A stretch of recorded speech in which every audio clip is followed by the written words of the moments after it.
Slavery in the civilized British government under the cloak of Brahmanism. Exposed by Jyotirao Govindrao FULE। विद्या का अभाव ही अनर्थ को जन्म देती है। शिक्षा से वंचित ही अंधविश्वास, कुरीतियां, गरीबी, विषमता आदि समस्याओं की जड़ में होता है। इस देश में शूद्रों, अतिशूद्रों और महिलाओं को शिक्षा के अधिकार से वंचित क्यों किया गया? ब्राह्मणों ने उन्हें वेदों को पढ़ने का अधिकार क्यों नहीं दिया? इस वंचितता का कारण क्या था? शूद्रों को केवल उच्च वर्णों के लोगों की सेवा करने का अधिकार दिया। सेवा का ही दूसरा अर्थ गुलामी होता है।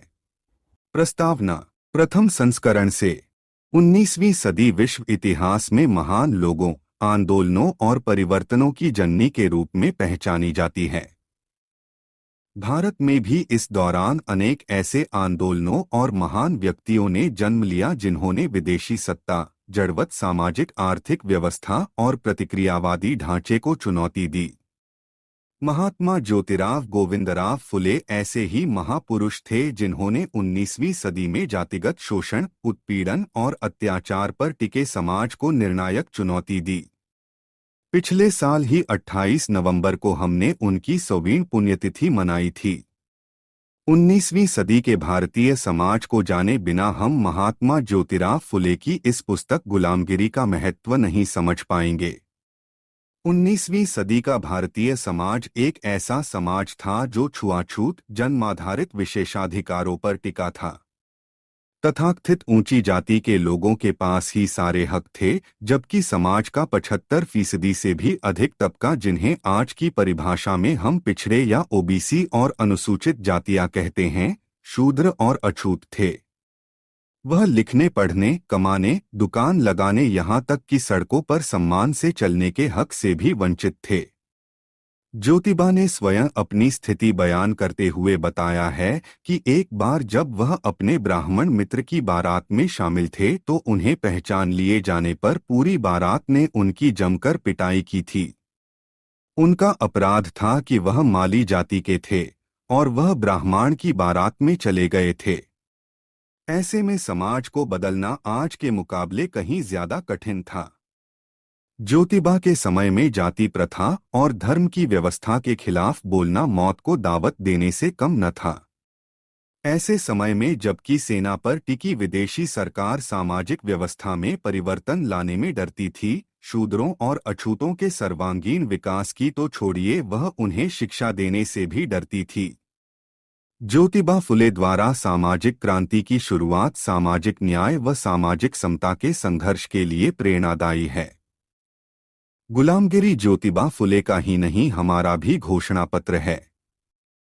मूलतः 1872 में प्रकाशित ज्योतिबा फुले की पुस्तक गुलामगिरी तात्कालिक सामाजिक व्यवस्था के खिलाफ शूद्रों और अछूतों का घोषणा पत्र था। जिस तरह कार्ल मार्क्स ने 1848 में पश्चिमी यूरोप के औद्योगिक समाज के सबसे ज्यादा शोषित और उत्पीड़ित समाज के अधिकारों को रेखांकित करते हुए कम्युनिस्ट घोषणा पत्र निकाला था, उसी तरह ज्योतिबा ने गुलामगिरी प्रकाशित कर भारत के सबसे अधिक शोषित एवं उत्पीड़ित तबके अछूतों एवं शूद्रों के अधिकारों की घोषणा की।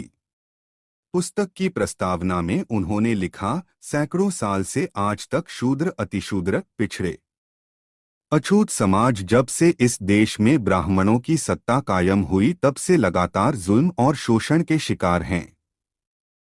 यह लोग अपने आप को ब्राह्मण, पंडा, पुरोहित की जुल्म ज्यादतियों से कैसे मुक्त कर सकते हैं? यही आज हमारे लिए सबसे महत्वपूर्ण सवाल है।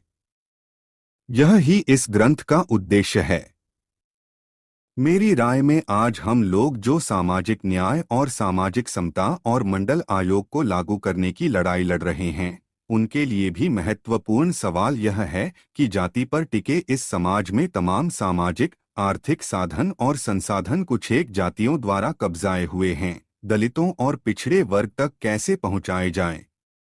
16 परिच्छेदों में बंटी इस पुस्तक के प्रत्येक परिच्छेद में ज्योतिबा ने अपनी अनोखी शैली, बातचीत या कहें विचार विमर्श शैली में अलग अलग मुद्दों को उठाया है।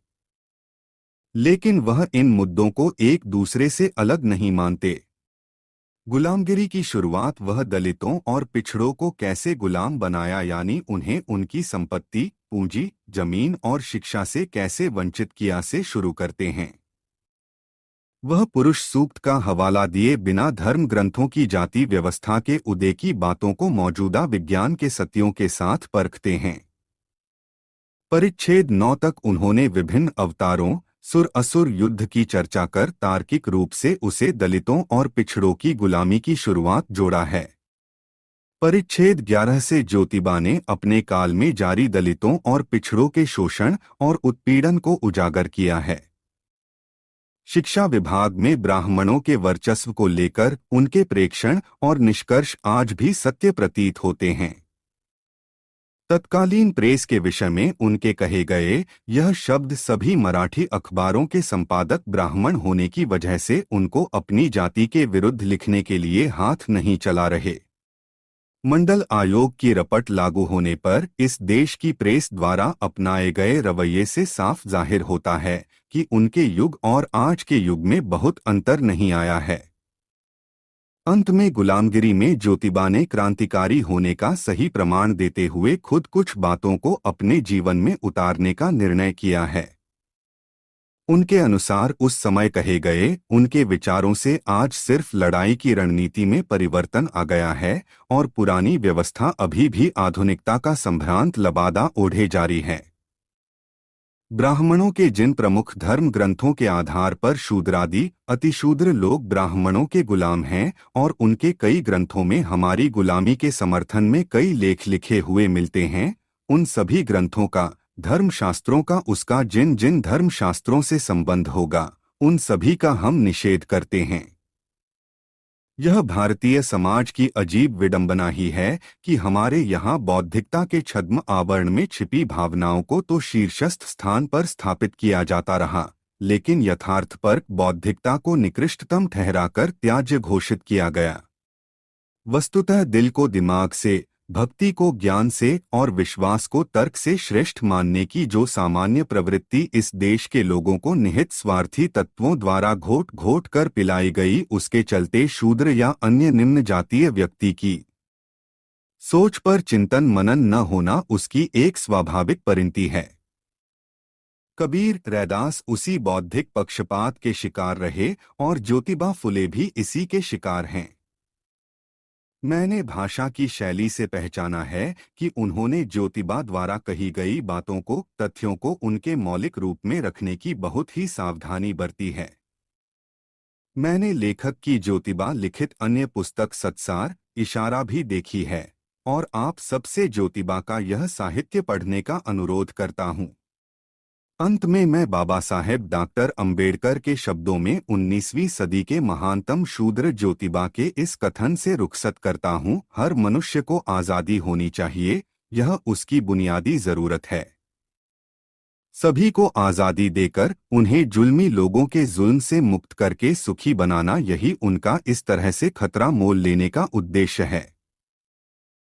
नई दिल्ली, 10 अगस्त 1997। शरद यादव, केंद्रीय मंत्री, भारत सरकार। लेखक परिचय।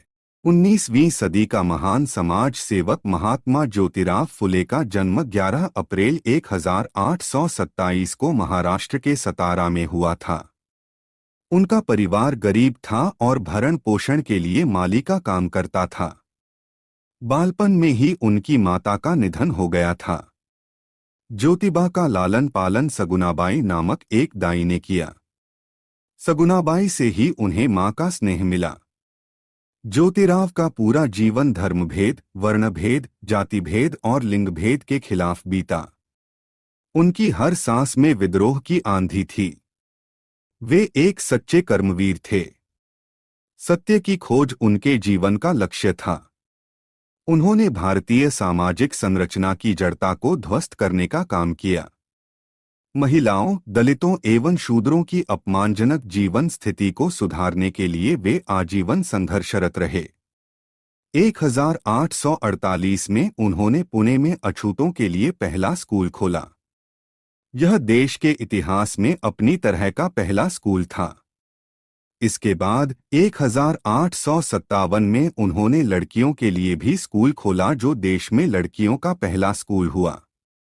उस स्कूल में पढ़ाने के लिए कोई शिक्षक न मिलने पर ज्योतिराव फूले की पत्नी सावित्रीबाई आगे आई। इन सामाजिक कार्यों की वजह से ज्योतिबा और उनके सहयोगियों को पग पग पर कष्ट उठाने पड़े। उनकी हत्या का भी षड्यंत्र रचा गया, पर वे अपनी राह से विमुख नहीं हुए। अपने इसी महान उद्देश्य को संस्थागत रूप देने के लिए उन्होंने 1873 में महाराष्ट्र में सत्यशोधक समाज नामक एक संस्था की नींव रखी। ज्योतिबा फूले अंग्रेजी शासन पर सकारात्मक दृष्टिकोण रखते थे। उनके अनुसार अंग्रेजी राज की वजह से ही भारत में सामाजिक न्याय का प्रादुर्भाव हुआ। ज्योतिबा फूले ने विधवा विवाह की वकालत की। उच्च जाति की विधवाओं के लिए भी उन्होंने 1854 में भवन निर्माण करवाया।